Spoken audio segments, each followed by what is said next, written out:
Hi everyone. We are going to start. We already waited a couple of minutes, so I think we are ready. So I'm going to start just making a quick introduction about Ladies That UX. Just let me show my screen. Can you all see my screen? Just let me know in the chat, please. Okay, great. So today we have this amazing girl from Glovo that she is going to talk about feedback in UX. She is Meltem. You can see her here on my side. And so I will just talk a little bit about Ladies at UX in case you don't know us. And we start with the lecture, okay? So a little bit about our community and what we do, who we are. So we are a community actually that promotes new talent, support each other, and we aim to make like a welcoming environment for all the women that wants to learn about UX, that's already on the field, and we really want to make a welcoming environment and where you feel free of judgment to talk with each other and and support each other. So this is our main goals. Here, a little bit about our chapters. Ladies at UX actually has like many chapters over the world. So now we have 85 uh, or more chapters over the world. And we have 3 in Spain, 1 in Madrid, 1 in Bilbao, and 1 here in Barcelona. That is ours, just for you know. And a little bit about Ladies That UX Barcelona, who are behind the scenes. So it's me, Vanessa Canoso. I'm UX UI designer, and we also have Jumara. She is a content designer, and today she is helping us in the chat and with the questions for Melton. And so just for you know, if you have any questions during the event, you can just drop us a message by the chat, and by the end of the event we will try to answer all the questions. Okay, also if you have any doubts about Ladies at UX, feel free to drop us a message by our social media accounts. We have LinkedIn, Instagram, and feel free to reach us out. Again, just a little bit more about our goals. As I said before, it's very important to make it clear that we want to empower women, to provide a very welcoming environment, and that everybody feel free of judgment and feel supported. That we are, here to help and to share experience. So this is a very important point of our community, and we also aim to grow together. So this is our main goals. So that's it, a very quick introduction about Ladies at UX. If you have any doubts or questions, we can just let us know. And as I said before, today we are going to have this amazing lecture about feedback in UX with Melton, and she's going to talk a little bit about her and start to share her presentation right now. Melton, are you ready? Yep, always. Great. Hi everyone. Can everybody hear me well? I see that. Yeah, you can hear me well. Perfect. I'll make it very conversational. This is a presentation based on my experience, based on my reflections and my more mentorship, more leadership experience within UX. So let's listen in, and hopefully there will be plenty of time for asking questions. So feel free to have the courage to ask and challenge this presentation and the information within. Can you see my screen? Can you see my presentation? Yeah, everything's fine. Okay, lovely. Let's then start ourselves off. So this presentation is about feedback, so everything related to feedback. 360 degrees. So giving feedback, seeking feedback, and receiving it within the UX. So if you're a designer, researcher, strategist, coordinator, whatever it is your role, or you want to make it into UX, it'll be helpful for you. And a little bit about me, of course, because who I am and what I do speaks a lot to why I'm sharing this with you today. I'm a Spanish citizen with Turkish origins. I am working as a senior UX researcher at Glovo. I'm in the customer cluster, doing a lot of work with the Prime memberships, the growth, but also with other clusters related to payment, contact, what have you. I love drinking non-alcoholic beer. I got used to it during my pregnancy months, and since then I love it. And I'm a mother, and I am very vocal about it. I write a lot about it in Medium, in my company's local chapters, because there is very little women presentation in tech, in the UX as well, and when you count the mothers within UX, is even lesser degree. So I'm very vocal about it. I hope it also presents an example to others. So what are we going to be talking about in the next half an hour or so? We will talk about what is challenging about feedback, right? Why is it a big deal? Why have I written an article about it or presenting it? And then we will talk about a checklist that I highly recommend, and that speaks to establishing the context, understanding the other person, adjusting yourself, meaning your tone, your language, communication style, what I mean by giving space. And I'm finally going to be covering those unique circumstances where feedback, no matter what you do, does not work. So you can explore other methods like coaching. There'll be 15 or maybe 20 minutes of Q&A at the end, and I mean it wholeheartedly. So this is not a lecture in say I give you a formula, but feel free to have a conversation about it afterwards. So I kind of bring this up. I will be bringing this up in presentations for work too. So what do I have in common with Obama? A lot of the recent feedback I got for my presentations had to do with the fact that I speak very fast. And given that most of us might not be native English speakers, I need to make sure that I speak slow enough and my message comes across, and I pause between major ideas. So this is gonna be a challenge of it. I will ask you at the end if I manage to speak slow enough and Sorry, I couldn't hear you. Okay. You don't hear me at all? Hello? Wait, what's going on? Does everyone hear me, Vanessa? Yeah, we can hear you well. I think it was something wrong. Okay, no worries. I was just kind of jokingly, but also very seriously, telling you that evaluate not just the content, but also how slowly and how carefully I'm making this point across. So with that said, let's go more into the content. Okay, so what are the challenges? I'm very active in the whole feedback 360 degrees, and when I give feedback, my direct reports, let's say people who is quarterly review, I evaluate, mostly UX researchers, but also the product managers I work with, but mostly in UX, like the designers and the researchers themselves I work with. There is a lot of like insecurity that can easily build up, because you might be thinking like, oh, what if they think I'm stupid for saying this? How is this point gonna come across, right? Or what if they get offended? Maybe I haven't built in enough trust, and they might not think that this feedback is coming from the right place. So there could be those concerns. And what will happen after I give feedback? Will they appreciate the feedback, iterate on it, and grow? Or is it gonna kind of be like, okay, and they will be hesitant towards sharing their work with me? So there is a lot of kind of like concerns that can come afterwards. So that's totally understandable.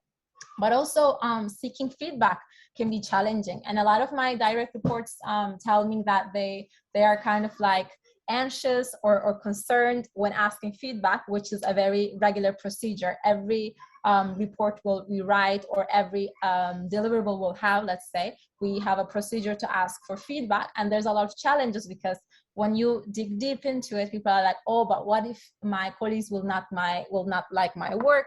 What if it shows that I don't understand something I'm supposed to be understanding? What if I get too many comments and I have to do too much? So it is something that that people think about. Or what if I'll ask for feedback and people will not kind of honor that? So there could be a lot of challenges on that front. And also the process of giving the feedback. So the content is going to be shared whether via email or in a call, face-to-face, Slack, Teams, whatever. How are you to react? What if you don't agree with the feedback? Or you had doubts about how to apply it, or you should apply it. And if you don't apply it, how is this going to impact the relationship? Because these are hard conversations. It could be not reinforcing feedback where something is good, but it could be reconstructive feedback where you need to change things, which is what I'm interested about in. So this is a hard conversation, right? It can have very much of an implications. So when we are dealing with feedback, you might be like, okay, Meltem, but each case is so different, individual perspectives. Why are we talking about a checklist, right? We kind of need to see how we go, be free. Yes and no, because the more professional you want to get, the more people you work with, and the higher the quality standards are, whether it's Google, Facebook, Amazon, or whether it's up and coming startups like Glovo that are so mature now. We have really high expectations of what we call feedback, because not any critic or not any comment already qualifies as feedback. So you might as well train yourself and make sure that your feedback mechanism serves the needs and also is sustainable in the long term. So one key reason why I would recommend using a checklist, it could be the checklist we will cover right now, or you can iterate on a checklist that works well for you, is to make the process less and less mystical. So it shouldn't be like, oh, I feel like it looks like it, whatever. Like you should have concrete reasons and a methodology to go about it, so that you have a credible professional brand, so people know what to expect from you. So to make it a lot more mathematical, so to speak, than just a mystical process. And the second thing is get yourself motivated. If you're in a position to give feedback, ideally you are already in that position, because it is regardless of your position in an organization, whether you're the most junior or the most senior, you should be giving feedback. But it can be an overwhelming task if you don't know how to do it, what's expected from it, you don't know what questions to be considered. So having a checklist could easily be a starting point where you can get yourself motivated, because it's like a recipe to follow, right? To cook. And finally, to reduce mistakes and ensure quality standards. So you know that you're not reacting emotionally from anger. So you know that you have certain set of procedures set in place to establish trust. So many other things. So there is a solid argument for having some sort of checklist that you're following as a starting point, which you would then iterate. So what are the tenets of this checklist? The first bit is about establishing context. What do I mean by that? So obviously each case is going to be different. There's going to be unique characteristics. Each person is a universe. You yourself have your unique characteristics, but there are these questions you have to be asking yourself every time you're in a feedback relationship with someone. The first question is, what is your relationship with the person who is either the recipient or the giver of the feedback? So do you know them? Do they know you? Have you established a relationship based on trust? Or is it the first time they'll be interacting with you? If so, how? So these are very important, because ideally what we want to do here is that you have already a relationship based on trust before you go ahead and have a hard conversation. So you make sure that that person knows where you're coming from and your intentions, and you have a base of what you're looking forward together. Which takes us to the second point, which meaning that have you set common expectations with them?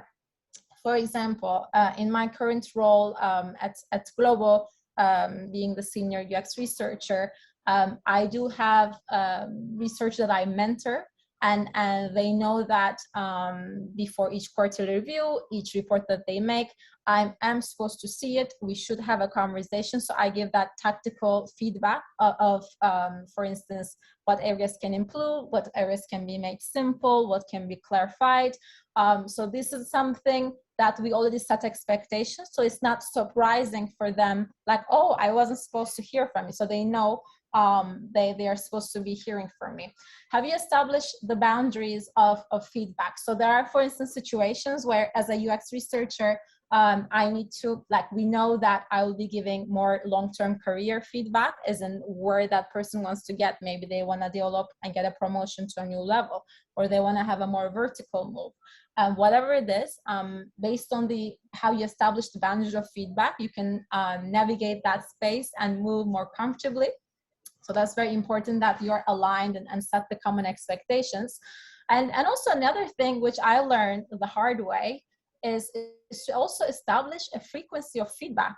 What do I mean by that? I personally am a very fast-moving person. I can read a lot, go through a lot of text, a lot of documents, a lot of visuals, and I can move very fast. But maybe people I deal with, very honestly, I have to tell myself, might need to take their time doing things, or they might not have the same timeline in their mind. So it's very important that we not only are very mindful of what message could be shared in what context, but also like how frequent we are expecting us to get engaged. Is it one-to-ones weekly, or we are going to allocate a session or emails or whatever? But it's important that kind of like whatever frequency you have in your mind is also double checked with the other person.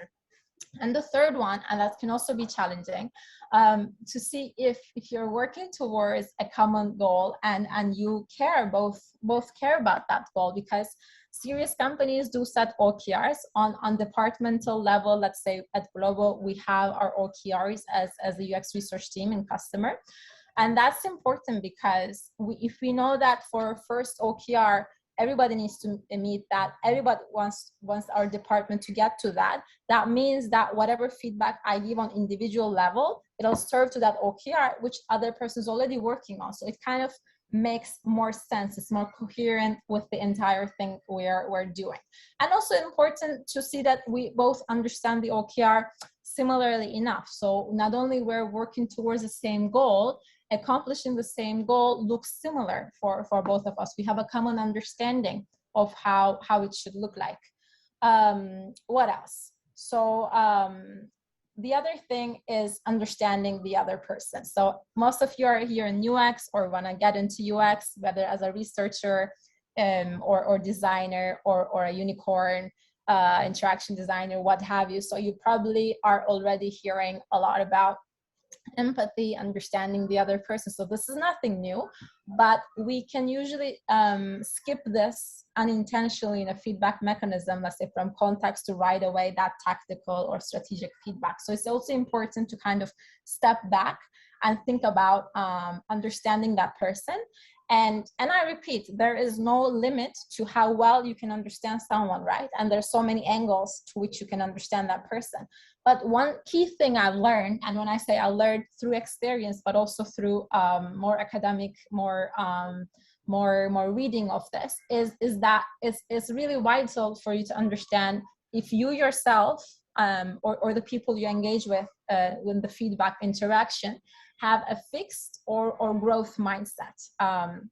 What do I mean by that? So people who tend to be inclined to a more fixed mindset, they're thinking that whatever it is that they're capable today is a total depiction of who they are. So they are less open to critical feedback. So they think that my intelligence is whatever it is. They tend to desire to look smart. They might give up easily. So for these people, if they hear any kind of constructive feedback, it can easily be taken as an insult. Maybe they're not even consciously considering it, but subconsciously, they might feel threatened by it. Whereas people with a growth mindset, they actually crave feedback because they know that this is the fastest way to improve, and they have desire to learn, and they know that it takes time and effort and energy to improve. So no problem to give more effort to it, and they know they'll learn from feedback. So they're inspired by it.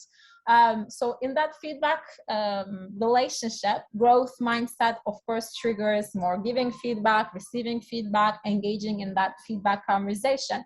But when you're with people in situations where fixed mindset is more dominant, that's where we're focusing on more, because with growth mindset, everything might unfold more naturally. So you might not have to kind of like think twice.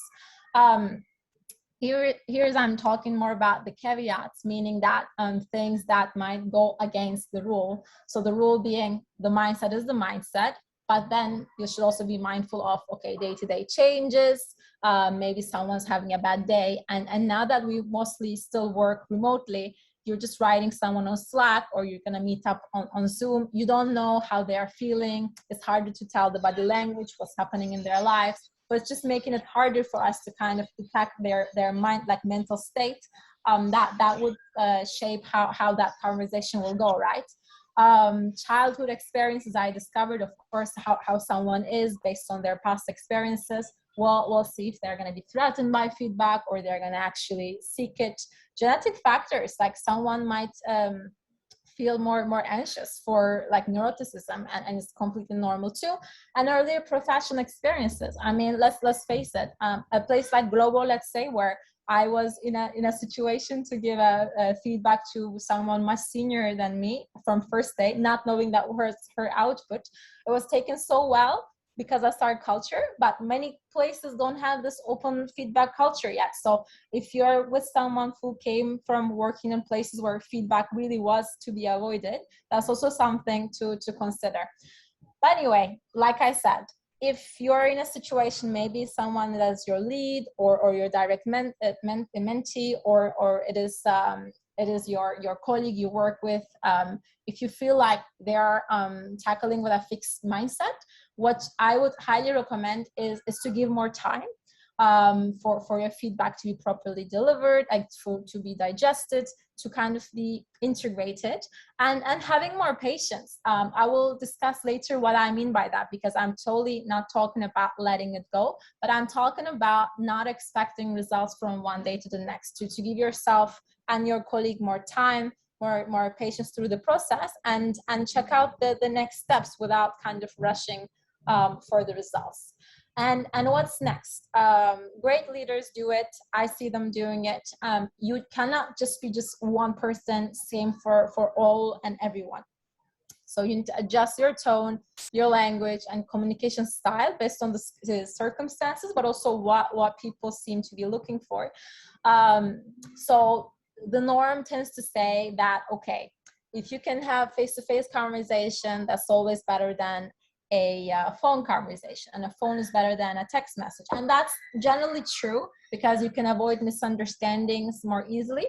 But still, there are people who might feel more shy, so they might feel like they're being put on the spot if they have a face-to-face, so they might prefer messaging, or they might actually want to have a call and things get faster, easier, whatever. So you need to kind of adapt your platform in talking with them. But there's also this this visual, and I'll share the slides later on through ladies at UX Barcelona, so you can have access with it. But long story short, there is different communication styles, right? There are people who are more direct speakers. Maybe it comes from culture. Like I used to live in the Netherlands before, and people are so much more direct than, let's say, Spain, or even southern places like Italy could be. Or there are people who are more rational, they're thinking through, and the others who are more feelers. So if you're dealing with a situation, maybe you identify yourself as a direct thinker. In that case, let's say you're bold, I'm feeling more towards that area, and I need to deal with someone who is much more indirect and they're more feeler. I need to do a lot of work to meet them halfway, right? And if I have more responsibilities towards the team, towards them, I need to do even more than meeting halfway to have a great communication with them. So have a lot of things in mind about communication styles and what works best. And keep in mind is that feedback is only as valuable as it translates to positive outcomes, because there's no way to think, okay, forget about the style, just focus on the material, like what is being communicated, tactical or strategic.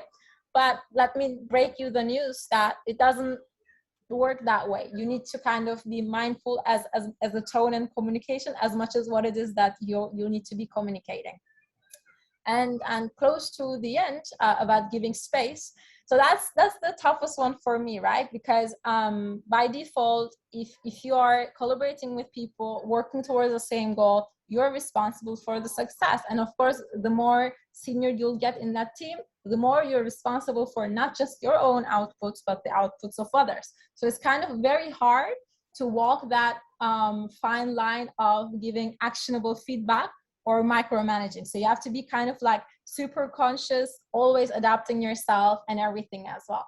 So so giving space is hard. It might look like doing nothing. It is not, but it might look like it, because you're just giving yourself time, as well as the other person, to reflect on the content, to digest the interaction, really what happened, and also come up with an action plan that both parties can commit themselves to.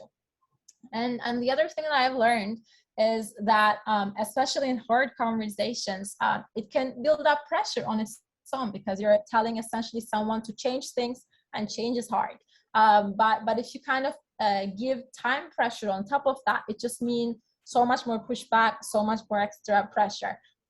So in that regard, giving space becomes even more important. But once again, I repeat that it's not about just ignoring it or just forgetting about it. You keep having that in your backlog until that issue is fixed, and that issue is no longer relevant. Let's say you've done everything, it still doesn't work. There's something difficult in there. What can you do? What more can you do? You still can apply other methods.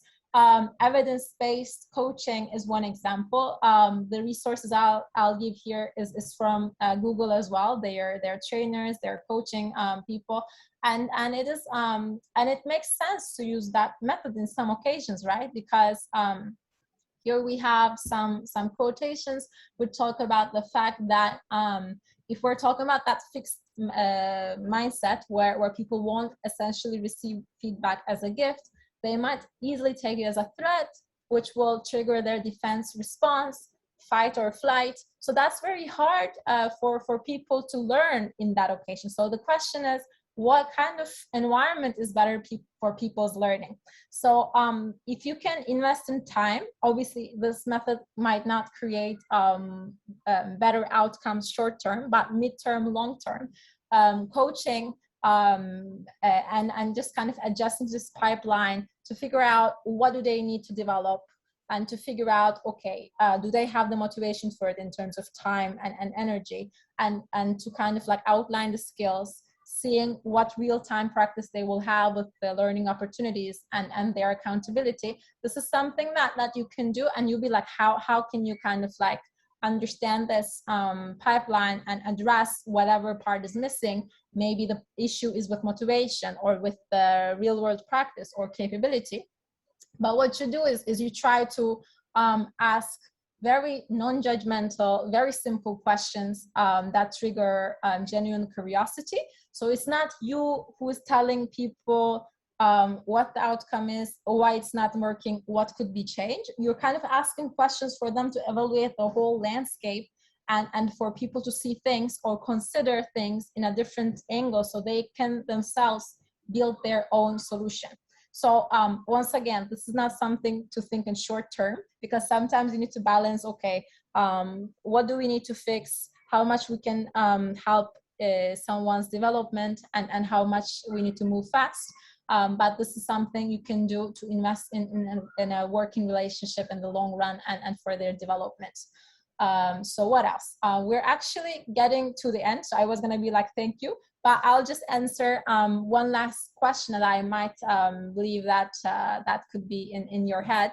That what we just covered right now with the checklist for feedback is something that could work for other industries, right? Like tell me an area of work where people might not appreciate feedback. That said, the reason why I have presented this first on Medium, in Medium article, but also right now in this presentation, is that unlike an engineering department where there's a code, the code is broken or not, it works or not, a lot of times in UX, the answer is not so clear. How can you kind of tell if the quality of work is lacking, or the design is intuitive or not? I mean, there is heuristics and there is ways to tell, but usually the conversations are harder because the answers are not that obvious. So that's why it becomes even more important that there is that feedback mechanism for continuous growth, so that research can improve design, design can ask questions to research, we can kind of guide our product managers, collaborate with data scientists, a lot of people that surround UX that you interact on daily basis. This is why building this feedback relationship is important for everyone, but especially for those of us that are in UX. So that said, I think in little less than 30 minutes, I've ended the presentation bit, which means that Vanessa, we can open it up for questions. Great, thank you very much, Meltem. That was amazing. So we have already some questions here with me, but also if someone wants to open the microphone and ask some questions, feel free, please. That would be amazing because we can make like conversation. So feel free to ask anything you want. But just for a start, I will ask the first question. So you have the moderator, right? Yeah, so I would like to know what has been your most critical experience giving or receiving feedback, and how did you solve it? Describe critical for me. In what context? Like in what sense? I don't know, that you didn't feel comfortable, or if you want to ask someone about something and you didn't know how to do it, you know, like an uncomfortable situation. Good question. So what was the experience where my both giving or receiving feedback, right? It was the most uncomfortable. Okay, so I'll give you two, one promotion and the other.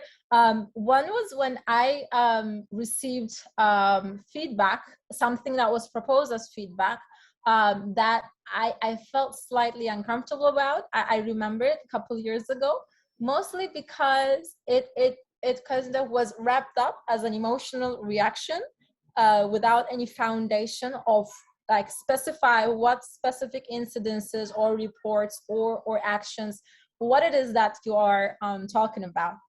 So that was lacking, and it came from a position of power where someone that was a lot more powerful in the company, and that's where I felt like, and I raised it very respectfully, that thanks for sharing your feelings, your thoughts very openly. At the same time, not but and that I believe that we could do a lot more to support this argument, help me understand what it is that you're referring to, because it wasn't the topic of this conversation, but it is incredibly valuable that your feedback is not just about your feelings or your anger or frustration, but you actually have a clear list of what you're talking about, because otherwise it's kind of feel like, oh, I feel bad, I feel good, whatever. So there was lacking that, and it didn't feel like I could use that feedback to improve my work because there wasn't any clear point to talk about. So that was difficult. And the other difficult conversation was with someone whose work I had been coordinating, and that there was a lot of kind of pushback because of the communication styles and how they perceive the end result versus how I perceived it. So there was a lot of sitting back, talking with them, understanding how they think, and understanding very humbly, okay, what are the boundaries of my work? What am I responsible for? How can I deliver that? And things that I'm not responsible for because it's beyond me, what can I do so that I get it off my hands in a very professional way? So that was also the second part where I was in the giving part, and it was also very hard. But yeah, very good question. Yeah, interesting. Thank you very much, Meltem. Of course. Nice. So someone have a question, and I don't know if you also want to ask in Spanish, feel free. Claro, igualmente podemos hablar en español. Exacto. So, si queréis hacer preguntas en español, también pueden hacer, ok. So, mientras esperamos, make one more question. So Sure. we can talk a little bit, and if someone feel like to ask something. There's one that I'm very curious about. How would you say, how can we adjust communication when working a non-native language? You know what I mean? Absolutely. Like, yeah. I don't know, this is a very difficult one, and yeah, but it's also very relevant because companies today are more and more international. At Glovo, we are 90+ nationalities, so it's like a United Nations. So it is very likely that you yourself are not communicating in your native tongue. Even if you do, the other person, the recipient, is not in their native language. So it's super important with adjusting communication. I did write a Medium article about this, so later maybe Vanessa, I shared with you in case you want to share it with the ladies at UX Network. But being very open and transparent is truly the answer. So talking about it, maybe it's something that you hear and you're not sure about the tone of how it is meant from that other person. You can be like, hey, I hear such and such. This is not my native language. Obviously finding the right platform, right? Doing it very privately in a moment that works for them. Scheduling a 15-20 minutes coffee is a great idea. Trying to understand what the other person meant with it, and seeing like very openly with a curious mindset. They want mindset where you don't assume things, and you ask and try to understand, both if you're in the receiving or giving edge. Maybe sometimes maybe you said something, it was taken a different way than you imagined. You can be like, hey, I such and such happened. I observed such and such. I want to know your output to make sure that we're aligned and we understand each other the right way. And I've had a lot of those hard conversations too. As I said, Spanish is not my native language, but I also do a lot of research with Spanish in the last couple of years. And it happens so sometimes that not the word by word communication, but the communication style and what is intended. Sometimes with some people, it kind of throws me off. So the best way to deal with it is to like, hey, what's the right time for you to talk? Let's talk. You do this, it creates this understanding in me because of this and this. Can you kind of walk me through how you think about it? And then they say it, and then you process it, and then you also go explain your way, and then before you end the call, hopefully you commit to a set of norms, a set of action points, things to go, so that you both are aligned as you move forward. As a great relationship builder, because if you never have those hard conversations, you'll never improve and you'll never truly understand that other person. Yeah, thank you very much, Meltem. You are right. Yeah, interesting, because this is a very difficult topic. Like when you are talking your non-native language, you can receive feedback or give feedback in a wrong way. No, absolutely. Yeah. And I'll even add to that.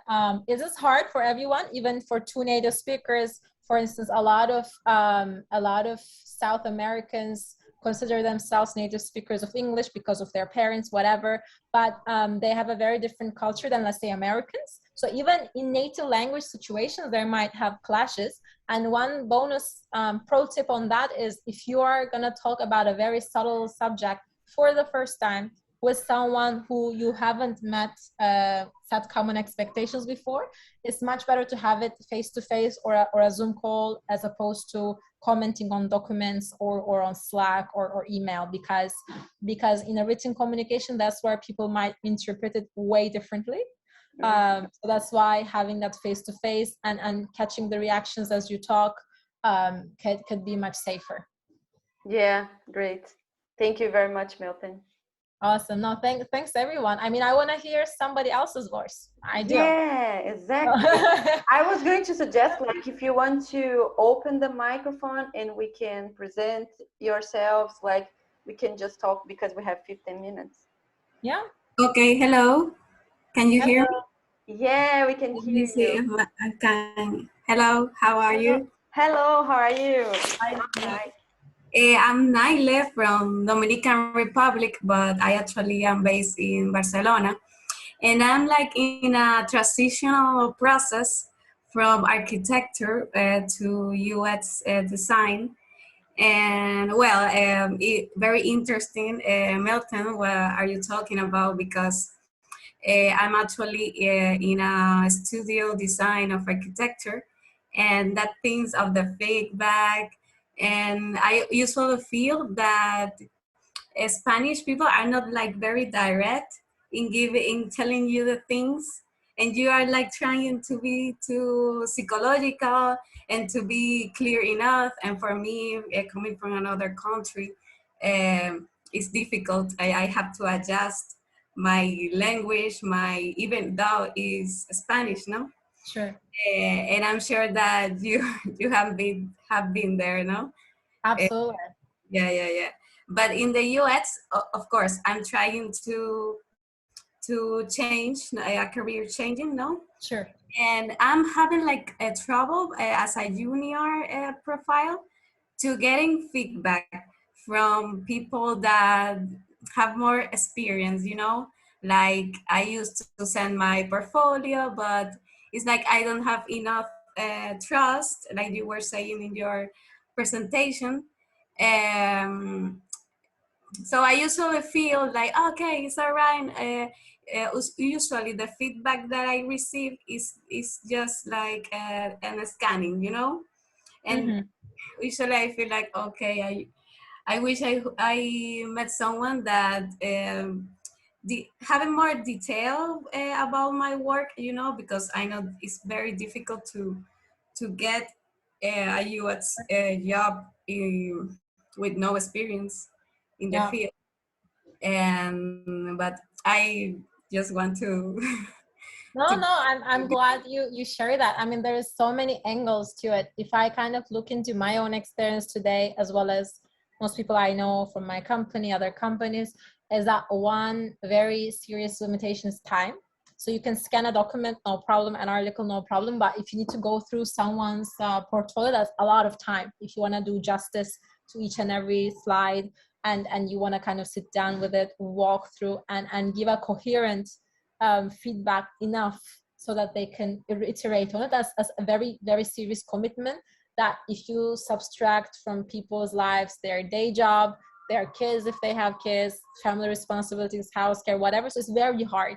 I think one thing I would recommend to you is if you could, I mean, ladies.ux is one community, there are other communities out there, is if you could try to having a mentorship relationship with someone where that person is gonna kind of walk with you in the long run. So it's not just you stop someone on LinkedIn and ask them, which could work, of course it could, but if you're in a relationship where they expect to receive something from you and you expect to get a reply, and you have this relationship of growth, that would work for your advantage, definitely. okay, thanks. No, you're welcome. I hope it works super well for you. I can imagine it's hard when you transition, but stay strong. There's gonna be that first opportunity, and after you have that, it'll unfold. Thank you. So I think Vanessa, there's a question Yeah, from Naila, right? exactly. We have a question from Naila. I will read it. So, do you have any advice to work feedback in companies that don't have a culture open to feedback and with a top-down organization culture, like old school style? That's I know I've been there before, and there's a lot of companies, no lie, that they say they are a feedback culture, but apologize, but they're bullshit. Like they're not at all. It's fancy to call feedback culture, but very little places, like very few places are actually honestly in feedback culture. So if you are in that kind of old school situation where people's egos dominate, not the talent and not the egalitarian landscape, you should be very, very, very cautious, obviously. and you should observe a lot. And if there is something that you need to give feedback because it's a blocker to your work, you could do the sort of things that we discussed in the coaching section, right? Where you don't give direct feedback, but you're just like, hey, I'm struggling to understand it. It's not you, it's me. I'm struggling to understand this. Can you walk me through how you got from A to Z? And they'd be like walking through. So basically you'll walk and walk, and it's nothing dishonest, but you kind of present questions from an angle where whatever new answer they will give you, it's gonna look like, and it is gonna be their own thinking. So it's not like you presenting an idea that is challenging who they are or how they do things. You ask them questions and so on, very nuanced way, very softly, very subtle, and very diplomatic, and they will hopefully start to kind of see for their own good, their own thinking. But even if that's not working, which it might not, take it as a great example. Like throughout my career, I learned a lot from people who do great things, but I also learned a lot from people who were terrible professionals. And I've learned not to do their mistakes, because your professional life is too short to only learn from your experience. So you can learn from like how bad some things are developing, so that you're mindful of trying not to do them yourself. So hopefully, Naila, that answers. We have received one by LinkedIn, so let me ask you. It is in Spanish. Sure. No problem, right? ¿Qué habilidad es más difícil desarrollar para un buen feedback? ¿La escucha activa o hacer buenas preguntas? Un poco de los dos, las dos habilidades, para decirte. Depende de dónde vienes, es decir, cada uno tiene sus puntos fuertes, sus puntos débiles, sus puntos para desarrollar. Entonces depende de cómo te puedes evaluar, como tu evaluación, y seguir desde ese punto de partido. Para mí personalmente, si hablo de checklist en concreto de que hemos hablado, lo más difícil un poco es como eso de giving space, porque estoy muy consciente de que estoy trabajando en una empresa que mueve súper rápidamente. En Glovo un día es una semana en otros sitios, entonces es muy rápido, tenemos que sacar resultados muy buenos en poco tiempo, entonces necesitamos ver resultados, pero al mismo tiempo dar espacio. Para mí, por ejemplo, comunicar este espacio es un poco diferente, pero como os he explicado, es súper importante. Así que para mí eso cuesta mucho, pero cada uno tendrá su cosa, seguro. Genial, gracias. Gracias a vos. We have one more from Gabi. Is it possible to ask for feedback during a selection process? Gabi, by the way, hi. nice to see you. We used to work together, right? You mean selection process? Hello. Good to see you. Selection process, you mean recruitment, right? Like when you're looking for a job at a company. Yeah, exactly. Perfect. Well, you need to, not only it's possible, but you need to ask religiously for feedback. What we do at Glovo, I'm also part of the hiring team here, the hiring manager, is that we give feedback for each and every step of the way. So we have the first screener, first tech call, we give feedback, we move the candidate for the next stage, and we give them feedback even if they're moving up to continue the process, or if they're gonna finalize and they're not gonna move further, we give them feedback either way, because even the strongest candidates or the weakest ones both have some positives that are going well for them, and the ones that they have to grow. And you have very much of a right, after spending quite a lot of time organizing calls, doing a take-home test, getting involved in all the process, whiteboard challenge, whatever. You need to know, like, hey, what worked well, what didn't, what can you give me tangible, concrete feedback where they tell you. And that's quite important. And if the end result is simply a political one where you hear that you just weren't the right fit, like, can you please tell me more concretely, like in terms of action points, like what it is that that worked well and that didn't. I think companies that are serious do that already, but if that's not the norm, you could definitely reach out to the recruiter and ask them. Okay, nice. Thank you very much. Yeah, because I've been in several recruitment process, and when they say we are not going go further with you, and I didn't know what to do because I had many questions about why, but then I didn't feel in the right to ask for feedback. But now I know that it's possible, so it's nice. Always possible. Even if you just sent a CV and they just rejected the CV and you haven't had a conversation with them, you can still ask what you can improve on the CV or the cover letter, what it is that they scanned and something was wrong, there was a red flag. Another thing, if they have time and resources to give you that feedback or they don't, that's obviously up to them. You cannot control that, but you should definitely ask for feedback. And I will tell you that feedback is the fastest way to grow. There's nothing faster to improve in your career than seeking feedback. Like even with my lead or the lead of my lead, I'm like literally going to every one-to-one or every time after I present or generate an important document, I was like, do you have feedback? Do you have it? What feedback do you have? And it's like, you can, it should be a very ongoing thing, and they know it already and they come up to already. So you need to ask it, whether you're in the hiring or you're in your onboarding or whatever process it is, you should definitely ask for it. Okay, thank you very much, and nice seeing you. Likewise, we should catch up soon. Yeah. Vanessa, I think we have maybe question for time for one more question. Exactly. Maybe. We have just one more question here. Let me see. It is in Spanish again. Okay. ¿Es distinto dar feedback de un trabajo de un par en la empresa y de un test de alguien que está participando en un proceso selectivo para un empleo? ¿Puedes repetir, por favor? No he tenido muy claro cuál era la esencia de la pregunta. ¿Es distinto dar feedback de un trabajo de un par en la empresa? Esto no me ¿De este par en la empresa?